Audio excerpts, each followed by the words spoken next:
going to talk about how to put those planes into use.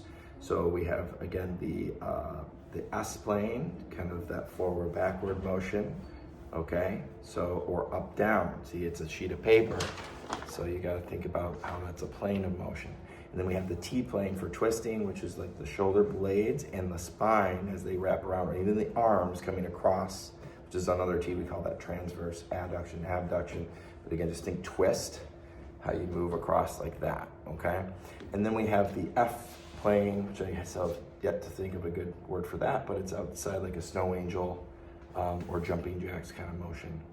All right, so here we go. I'm gonna use this table. You can progress this to a wall, but just keep in mind if you're having some significant neck or shoulder pain or pinching, or maybe you just had surgery or somewhat recently had surgery and you have some significant limitations, or you have a protocol that restricts you from being able to do too much, you may want to start here with the table and also make sure that it's appropriate even doing that, because especially with the surgery, make sure that everything is stable enough to accommodate that or tolerate that, okay?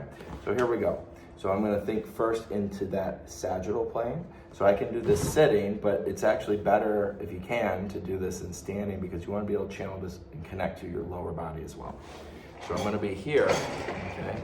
And so it's important to understand, I can simulate pretty well, like reaching overhead, even though this might be difficult and painful because I don't have enough support, even with the wall.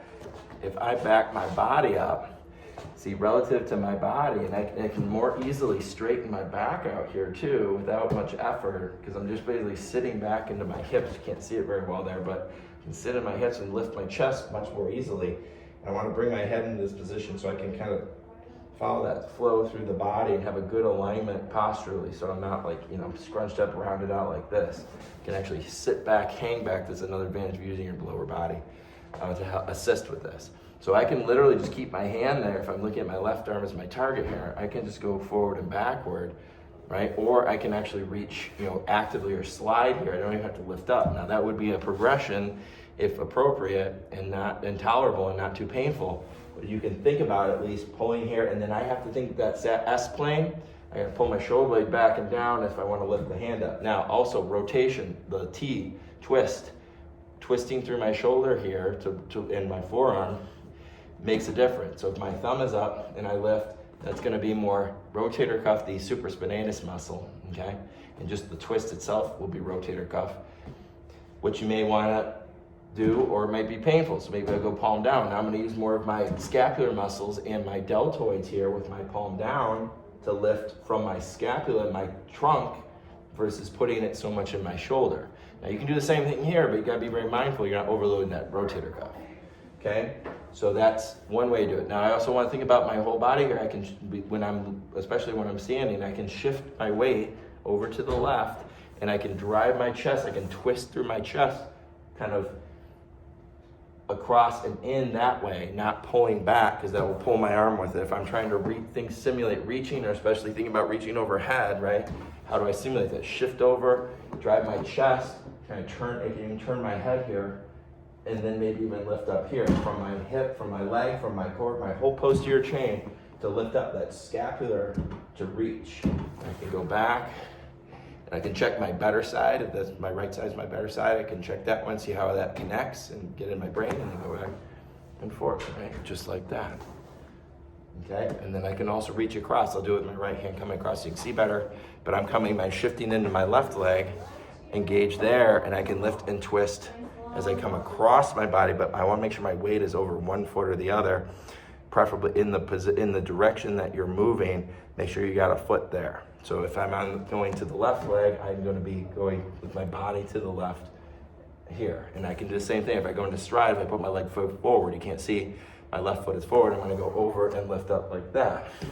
Or if I have my right foot forward, again with my left hand, I'm gonna shift my weight to the right and lift up or lift across. That makes more sense if I come across. That's how we do it when we walk, slightly coming across the body. The last plane we're gonna work here is the F, okay, frontal plane. So now I've got my right hand so you can see it. Now make sure that the table is at a good height. If you can't get down low enough because you have knee issues or you just can't mobilize yourself there, you can sit or try to find yourself a taller, like a countertop here, okay?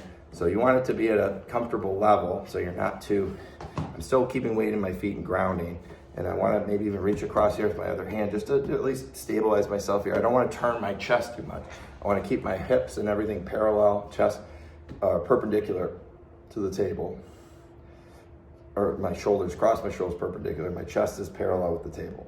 So I'm going across the table or the counter here, stabilizing here, keeping my chest lifted, shoulder blades back, and just imagine, right? So doing this, I'm trying to stay tall. I'm not trying to like collapse or lean too much. And if I'm in my legs, I'm gonna sit back into my hips and shift over. It's like a glide or slide, like moving down the counter.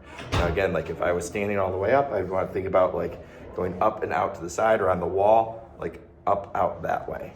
And then you can kind of accommodate that and work on those things. But again, the wall is generally gonna be more likely to produce pain or difficulty or overstress or compensation in the wrong way or cheating. So, start with the table if you're not sure or if you're having pain.